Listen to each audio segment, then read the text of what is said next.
네, 오늘 행사 그러면 자세하게 분석하겠습니다. 중국 전문가입니다. 김한권 국립외교원 교수, 그리고 예비역 중장 군사 전문가인 장광일 현 동양대 국방기술대학장 두 분 초대했습니다. 안녕하십니까? 어서 오십시오. 안녕하세요. 자, 우선 두 분 오늘 어떻게 열병식 보셨는지 총평부터 한번 궁금한데요. 어떻게 보셨는지? 역시 이 행사 전반을 보면서 중국이 아니면은 세계 어느 나라도 사실상 흉내내기 어려울 정도로 행사의 규모와 네. 질에 관해서 대단히 수준 높은 그 행사의 질을 보였다 이렇게 말씀을 드리고 예. 어떻게 보면은 그 전성 70주년이라는 의미를 살렸지만은 중국이 과거 이제 아편 전쟁 이후 약 140, 50년 동안의 굴욕과 또 어떻게 보면 환난의 그런 그 치욕의 역사를 극복을 하고 예. 등소평 이후 이제 개혁 개방을 통해서 새롭게 발전되고 대국으로 굴기한 그런 중국의 오늘을 네. 아주 대내외 과시한 그런 측면이 강했고요. 예.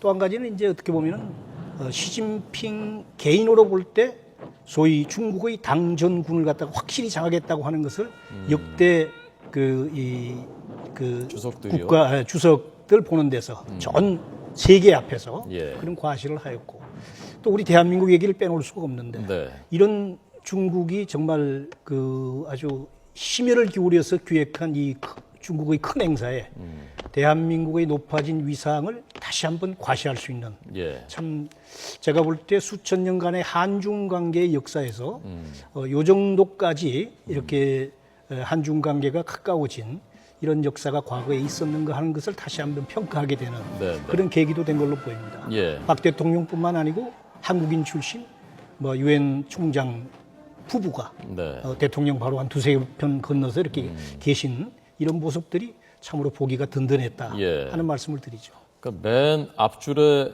사실은 한국 사람이 박근혜 대통령, 시진핑, 반기문 총장 내외에 있었고 북한까지 치면 저 끝에 최룡해도 있었고요. 4명이 이렇게 서 있었습니다. 교수님 어떻게 보셨습니까?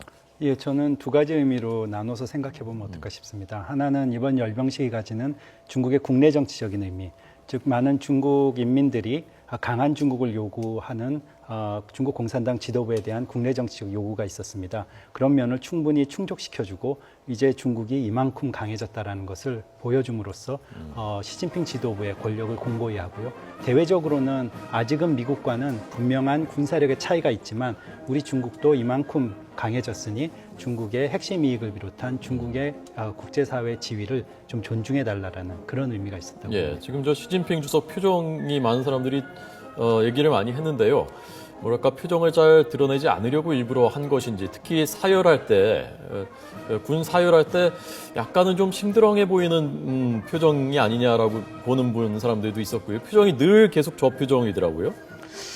그렇죠. 이제 속으로는 아마 든든하고 상당히 자긍심이 높았을 겁니다만은 그 시진핑 주석의 개인적인 성향으로 볼 때 예. 그걸 밖으로 드러내기보다는 속으로 참으면서도 군 통수권자로서의 어떤 근엄한 모습 예. 이런 것들을 중국 그 인민들뿐만 아니고 전 세계에 그런 것을 과시하는 네, 네. 그런 장이었기 때문에 가급적 이 밖으로의 표정 관리라고 그럴까요? 이런 것에 대해서 상당히 신경 쓰지 않았나 이렇게 생각이 듭니다.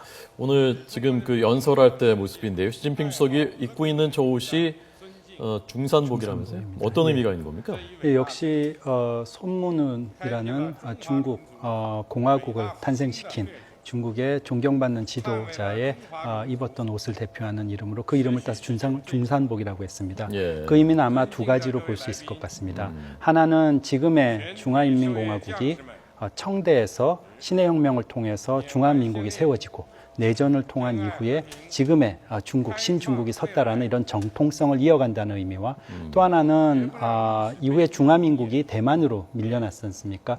그런데 중국과 대만의 통일을 바라보면서 예. 중국과 대만은 하나라는 그런 의미를 전달하는 두 가지의 의미가 있다고 생각합니다. 원래 큰 행사 때는 정장, 그러니까 수트를 입지 않고 저런 옷을 입는 게 맞습니다.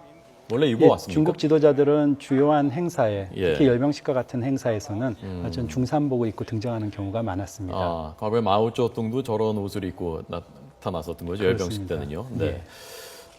교수님께서는 아까 우리가 그 최고의 예우를 받았다는 그런 의미가 있다고 이번에 보셨는데 박근혜 대통령이 어느 자리에 설 것인가가 초미의 관심사였지 않습니까? 그런데 푸틴 옆이었는데 어떻게 보셨습니까? 어떻게 보면 이제 우리 언론에서 조금 과도하게 관심을 가질 정도로 뭐 좌측에 서느냐 우측에 서느냐 네. 뭐 이런 얘기 특히 이제 뭐 엊그제까지는 그 시진핑 주석의 부인 이제 펑리위안 여사가 참석할 것이다. 그렇게 되면은 그 왼쪽에 서지 않겠느냐. 뭐 이런 추측이 상당히 많았는데 네. 왼쪽 편에는 중국의 자체 귀빈들 그러니까 전 주석을 포함해서 예, 예. 내부 인사들이 쓰고 그 오른편으로 이제 주로 푸틴 대통령부터 시작해서 우리 대통령님 이렇게 쭉 섰는데 저는 오히려 그 푸틴 대통령 옆에 섰다는 것이 다행이었다 이렇게 생각을 합니다. 왜냐하면 네. 그 시진핑 주석 옆에 섰을 때 우선 중국과 러시아의 관계로 볼 때 예. 우리가 어떻게 보면 너무 과공한 그런 예우를 받는 측면도 없지 않아 있었고 예. 우리가 오히려 조금 불편했을 것 같은 생각도 듭니다. 그리고 박근혜 대통령이 사실은 이번 행사에 참석을 하면서 마지막까지 고민했던 대목이 열병식을 참석할 거냐 말 거냐 하는 것을 여러 가지 측면에서 고민을 많이 했었는데 네. 특히 이제 이렇게 만약에 참석을 한다면은 참석했을 때의 중국군 열병 장면을 이거 뭐 뜨겁게 박수치기도 사실 곤란하고 예. 그렇다고 외면하기도 곤란하고 적절하게 표정 관리를 해야 되는데 시진핑 바로 옆에서 그와 같은 표정을 짓기보다는 하나 건너서서 오히려 네. 이 푸틴 대통령 옆에서 자연스럽게 이 열병식을 참관하는 그런 모습이 오히려 자연스럽게 예. 중국의 측에서 뭐 일부러 배려를 한 것은 아니겠습니다만은 네. 자연스럽고 모양이 보기가 좋았다 이렇게 심지어 말씀드립니다.天安문 성로에 올라갈 때도 앞줄에 그 중국과 러시아 정상이 가고 박근혜 대통령이 뭐 의도적인지 몇 걸음 떨어져서 뒤에 가는 저 모습을 보면서 미국을 좀 배려한 것이 아니냐라는 해석을 하는 분들도 있던데요. 교수님은 어떻게 보십니까? 예, 전 굉장히 좀 세밀하게 이 부분을 봤으면 싶습니다. 네. 세 부분으로 나눠서요. 예. 처음에 성로로 이동하는 부분에서는 현장에서 중계된 모습을 보면 시진핑 주석의 오른쪽에 박근혜 대통령이 걸으시고 왼편에 그리고 오른쪽에 푸틴 대통령이 걸어갔습니다. 네. 즉 모여서 성로로 이동하는 모습에서는 박근혜 대통령을 왼편에 세움으로써 가장 중요한 외국 정상으로 인정하는 모습을 보였고요. 네. 그 오르기 전에 기념사진 행사에서는 시진핑 주석 펑리위안 여사가 쓰고 펑리위안 여사 왼쪽에 박근혜 대통령이 쓰고 시진핑 주석의 오른쪽에 푸틴 대통령이 섰습니다. 즉 그런 기념사진에서 푸틴 대통령, 시진핑 주석, 박근혜 대통령이 나오는 그런 사진이 나오지 않게 좀 배려한 모습이 있습니다. 특히 한국이 지금 미국과 일본이 의심스러운 눈초리로 부담스럽게 쳐다보고 있기 때문이요. 예. 그리고 성루에 올라서는 말씀하신 대로 조금 박근혜 대통령보다 두 번째로 대우를 받았던 푸틴 대통령을 시진핑 주석 바로 옆자리에 앉힘으로써 러시아도 존중해주고 방금 우리 장 학장님께서 말씀해주신 대로 한국이 시진핑 주석 바로 옆에서 표정 관리라든가 네. 모습이 부담스러울까봐 이런 모습을 본다면 한중 사이에 아주 세심한 배려가 있었다고 생각합니다. 네. 그러니까 이것이 미리 서로의 이익이 맞아서 조율된 자리이다, 그 자리가라고 보시는 거군요. 저는 굉장히 세밀하게 신경 쓴 행사 진행이 아니었나 생각합니다. 예. 그 사진 있지 않습니까? 사진을 잠깐 한번 보시겠습니다. 그 위치를 포착한 사진인데요.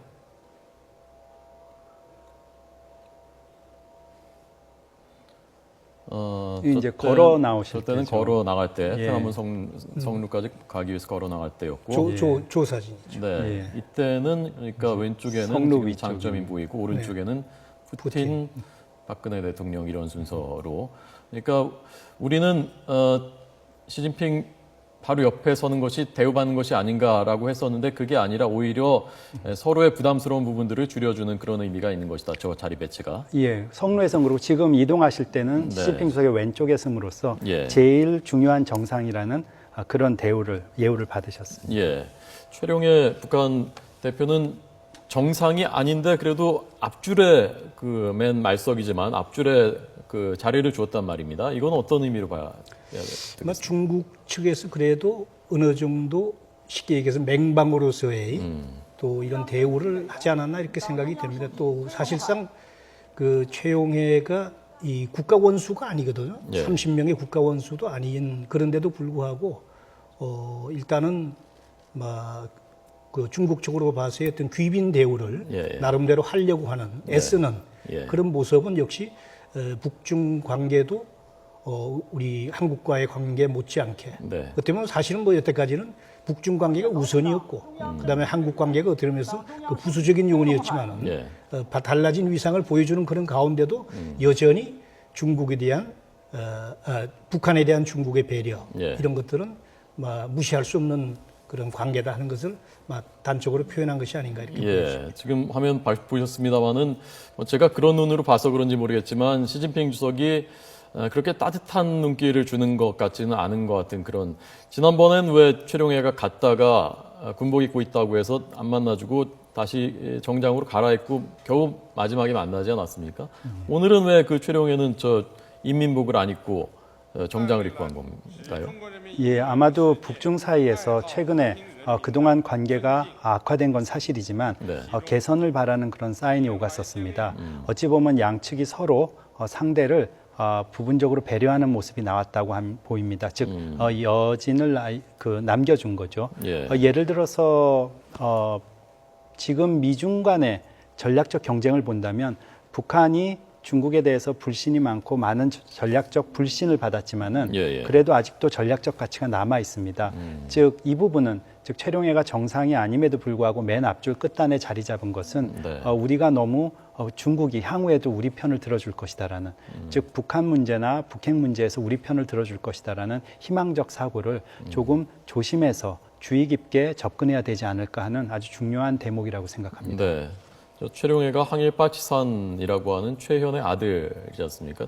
항일 전승 행사인데 이런 그 달라진 위상, 남북한 간의 달라진 위상 이런 것들을 보면서 참 신경이 복잡했을 것 같은데요.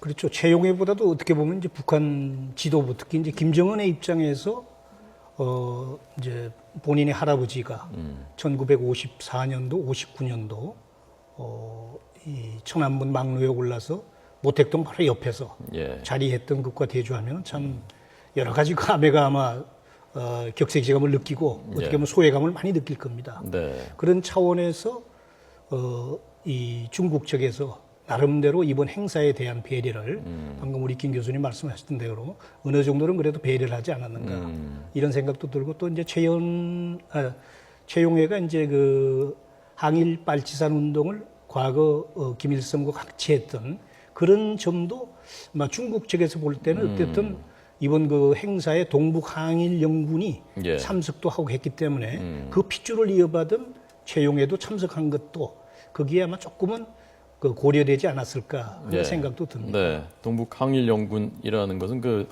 일본 항일 전쟁을 했었던 그 군대, 중국 군대를 말씀하시는 것이고요. 그렇죠. 이제 그 30년대 후반부, 주로 37년에서 한 40년도 그 어간에 주로 만주 지역에서 유격대, 빨치산 활동을 했던 예. 이 한국군, 조선 출신, 예. 그리고 이제 중국의 이 합친 그런 이제 어떤 유격대 성격의 이 항일 부대였다 이렇게 성격을 말씀드릴 수가 있겠죠. 예, 알겠습니다.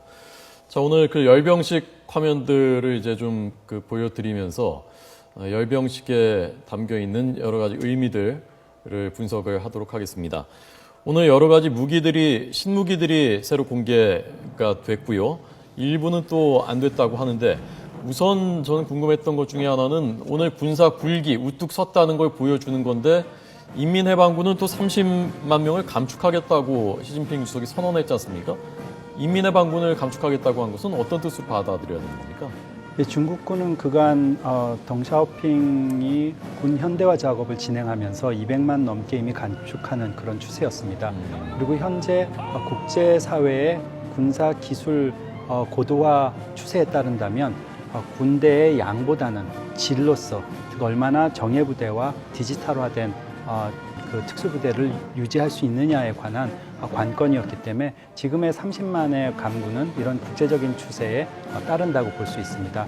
다른 한 가지로는 감군의 발언과 이어서 중국군은 국제사회에서 평화적인 역할을 하겠다라는 시진핑 주석의 발언이 있었습니다. 예. 즉 이런 열병식의 행사가 상대국들에게 위협으로 보여주기보다는 네. 중국군이 국제사회의 문제를 해결하기 위한 평화적인 역할을 해보이겠다라는 그런 상징적인 의미로 평화적인 역할의 발언 그리고 감군의 발표를 한 것으로 생각합니다. 예. 조금 이제 배경 지식을 말씀드리면은 아시다시피 중국군은 그 전형적인 그 양적 인력 위주의 군 운영이라고 이렇게 말씀드릴 수가 있지. 옛날에 인해 전술 썼었던 거죠. 그렇죠. 그 6.25 때만 하더라도. 네. 그랬던 이제 그 중국 인민해방군이 대략 장점인 시대 지금부터 10년 전 얘긴데요. 10몇 년 전부터 방금 말씀드린 대로 과학기술군으로 군을 개혁하기를 쭉 벌써 한 10여 년, 거의 20년 가까이 해왔습니다. 그래서 군 자체의 편제도 개혁하고 숫자도 줄이고 이렇게 해왔지만 여전히 중국군이 지금 한 230만 가까이 되는데 그러니까 이번에 한 30만 명 가까이 줄인다니까 그래도 한 200만 명 가까운 대군을 유지하는 셈입니다. 200만 명이군요, 군대가. 200만 명이 넘죠 지금. 네. 네. 그런 그 수적인 이것을 이제 과학적인 또 기술적인 군으로 개혁을 하고 발전을 시키면서 네. 인력의 어떤 그 규모를 갖다가 적정선으로 줄이겠다. 예. 그렇게 하면 이제 자연스럽게 예산도 그 이 무기라든지 그 첨단 무기를 갖다가 개발할 수 있는 그런 걸 여력이 나기 때문에 중국군이 오히려 뭐 30만이 줄는다고 해서 어떤 약해졌다기보다는 오히려 그 30만 명의 꼭 불효불급한 인원을 감축하는 대신에 예. 오히려 그 여력을 가지고 새로운 첨단 무기를 확보하고 더 강한 군대로 가기 위한 쉽게 말해서 21세기 군으로 가기 위한 중국군의 새로운 개혁과 변혁이다 이렇게 말씀드려야 되겠죠. 중국 경제가 요새 그다지 좋지가 않고 연착륙 할 것인지 경착륙 할 것인지 걱정인데 30만 명이 일자리를 잃으면 저것도 큰 문제 아닙니까? 예, 맞습니다. 군에서 지금 30만 명의 감축이 있으면은 예. 아마도 그 젊은 청년들이 다른 일자리를 찾아야 되기 때문에 30만 개의 일자리가 더 필요할 것입니다. 네. 그리고 또 지금 많은 중국이 그 사이에 세계의 공장이라고 불리면서 제조업이 많이 발전했는데요. 이제 서비스업으로 바꾸고요. 그 다음에 제조업 중에서도 자동화 그리고 로봇화의 추세가 굉장히 빠릅니다. 즉 이런 문제를 해결하기 위해서 중국은 최근에 신창타이라는 뉴노멀이라는 새로운 상태에 관한 경제 대책을 많이 얘기했고요. 금융산업, 서비스 산업, 그다음에 창업을 유도하면서 이런 실업률에 관한 대책을 만들고 있습니다. 그런 의미에서 본다면 군의 30만의 감축은 예. 또 30만 개 일자리를 더 추가해서 만들어야 된다라는 경제부의 부담일 수도 있을 것 같습니다. 네. 오늘 그 교수님께서는 군 출신 네. 중장 예비역 중장이신데요. 오늘 공개된 무기 중에 제일 좀 눈여겨 보신 것 어떤 것이었습니까? 이제 오늘 열병식 분열식이 있기 전까지만 해도 이제 새로운 첨단 무기가 혹시 등장하지 않겠느냐 예. 그런 이제 분석과 함께 또 아마 첨단 무기는 그 이제 얼마 있으면 미국과의 그 정상회담도 있고 또 과도하게 미국과 마침 대립되는 것 같은 이런 것은 상당히 그 조금 조절을 할 것이다 하는 예측이 있었는데 후자가 맞은 것 같습니다. 그렇군요. 네, 그런 차원에서 중국이 이 재래식 무기를 아주 그 한껏 저렇게 동원을 해서 과시하면서도 그 세계적으로 봤을 때 어떤 위협으로 느낄 수 있는 첨단 무기는 사실상 조금은 숨기면서 주로 제가 볼 때 이제 그 일본하고 만약에 충돌이 있을 때 네. 과시할 수 있는 그런 정도의 무기들은 이번에 아주 집중적으로 선을 보였다. 이렇게 저는 나름대로 보여집니다. 예, 어떤 것들입니까? 일본한테 위협이 되는. 이를테면 이제 그 센카쿠 열도 지역에서 가상 분쟁이 일어났을 때 그 네. 지역에서 활동하고 있는 뭐 미일 연합군이라든지 일본의 뭐 이런 이지스 함 같은 것을 타격시킬 수 있는 그 지상 발사 함대를 공격하는 함대를 공격하는 그런 이제 동풍 21이라고 하는 그런 이제 미사일. 동풍 21. 예, 동풍 21. 네, 그거는 이제 그 사실상 그렇게 많이 나가는 사거리는 아닙니다. 한 2,000km, 2,500km 나가지만은 그 이 지상에서 함대를 움직이는 함대를 미사일로 사격을 하고 그것도 속도가 한 그 상당히 빠릅니다. 마하의 한 15로 가니까 사실상 이지스에서 갖고 있는 대공 그 MD 기술로는 사실상 타격하기가 어렵고 그것도 이제 이 포탄이 떨어지면서 한 발이 떨어지는 것이 아니고 자탄이 한 10개 정도가 이렇게 분산돼서 떨어지다 보니까 네. 사실상 현재 갖고 있는 무기로는 찾기가 어려운 예. 그런 이 지상 발사 함대를 잡는 지대함 이런 무기라든지 그다음에 이제 동풍 계열로서는 제일 큰 것이 아마 31 요거는 이제 대륙간 탄도탄이긴 합니다만 역시 그 미국의 뭐 전역을 커버하기보다는 미국 한 동부 지역까지는 서부 지역까지는 도달할 수 있는 동풍 31 정도까지 나름대로 이렇게 우리는 개발을 하였다 예. 하는 정도를 보였지 미국하고 직접적인 어떤 충돌이라든지 위협을 가할 수 있는 그런 무기를 갖다가 이번에 선보이는 것은 조금 스스로 자제하고 조절을 하였다 이렇게 보여집니다. 네. 그러니까 동풍 31까지만 공개하고 당초 거론됐었던 40개 1이라든지 예. 이런 무기들은 아마 스스로 나름대로 이렇게 수위 조절을 하지 않았나 이렇게 보입니다. 예. 그러니까 미국을 조금 뭐 나름 의식하기도 하고 어떤 면에서 좀 배려하기도 하고 정상회담 해야 되니까 곧. 그렇죠. 이제 미국하고도 정상회담 되고 서방 관계도 그렇고 뭐 이런 여러 가지 그 전략 환경을 고려했을 때 예. 제가 볼 때는 중국의 지혜로운 결정이 아닌가 이렇게 보여집니다. 네.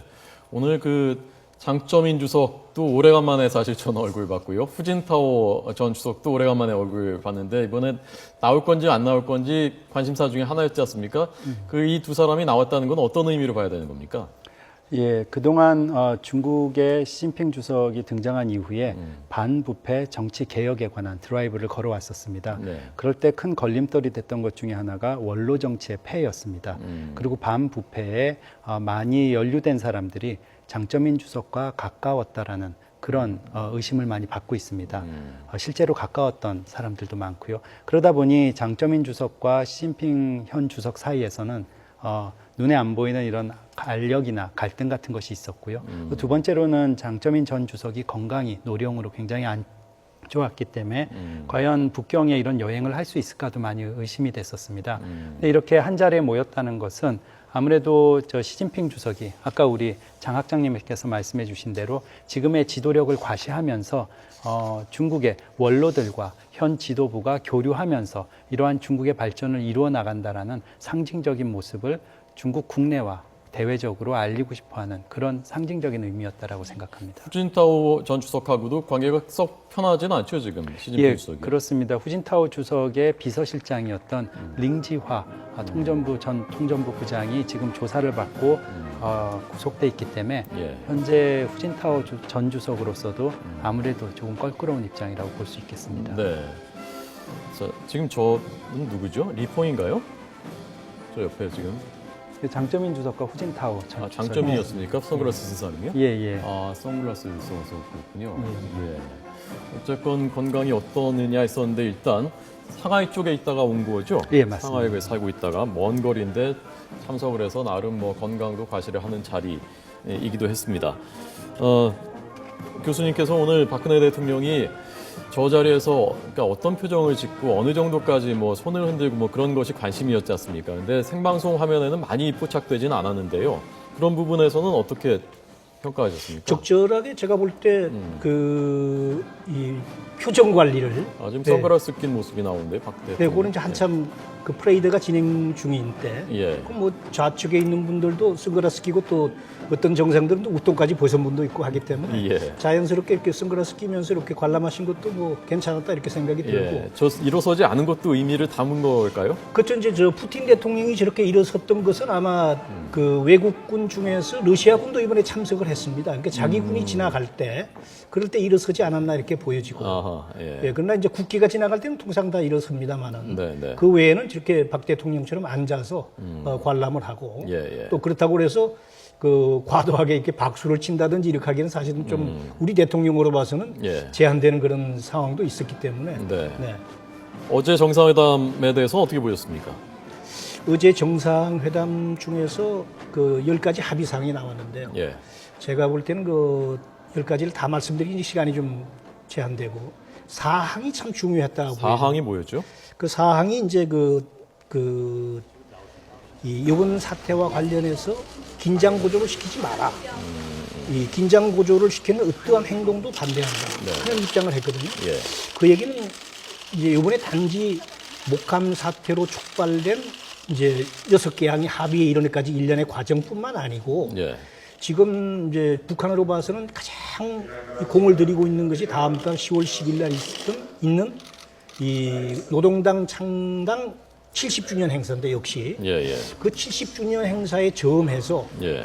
뭐 핵실험 또는 미사일 발사 등 여러 가지 이제 소위 말해서 어떤 군사적인 단순한 군사적 도발이라기보다는 조금 더 정치 군사적인 도발을 하지 않을까 하는 그런 지금 대내적인 관측이 있는데 여기에 대해서 중국 입장도 어떠한 긴장을 고조시키는 행동도 반대한다 하는 그 의미를 연장선에서 해석을 해보면은 네. 10월 달에 혹시 있을지 모르는 그런 한반도의 긴장도 우리는 반대한다라는 중국의 어떤 메시지가 예. 전해진 걸로 보여지고 그다음에 중요한 것은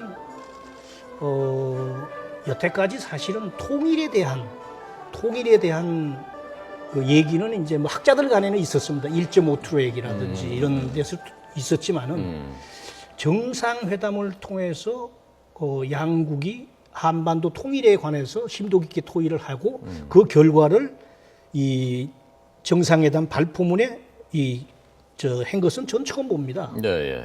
특히 이제 이 한반도 장래에 평화적인 통일이 되는 것을 지지하였다.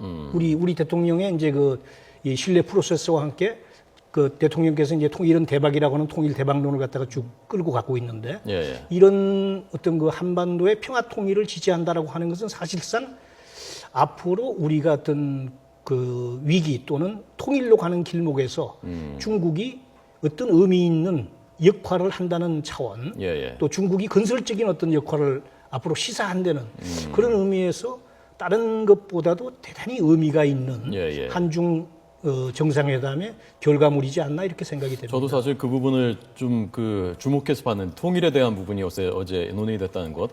어제 저희 이 시간에 황병태 전 주중대사께서 출연하셔서 이번 한중 정상회담에서 통일 문제를 논의해야 된다. 통일 넘어서 통합까지 논의해야 된다라고 말씀하셨고, 제가 근데 아마 그 중국 정상 입장에서는 통일 문제를 북한을 의식해야 되니까 논의하기가 좀 부담스럽지 않겠느냐. 공개된 자리이기도 하고 라고 얘기를 했었는데 그 합의문에 통일 얘기가 나온 걸 보고 저도 좀 놀랐거든요. 박사님은 어떻게 보셨습니까? 예, 통일 얘기가 나왔다는 것은 굉장히 진전된 양국 간의 논의였다라고 보는 점에 동감합니다. 네. 만약에 북한을 의식하는 면이 있었다라는 일부 지적이 있는데요.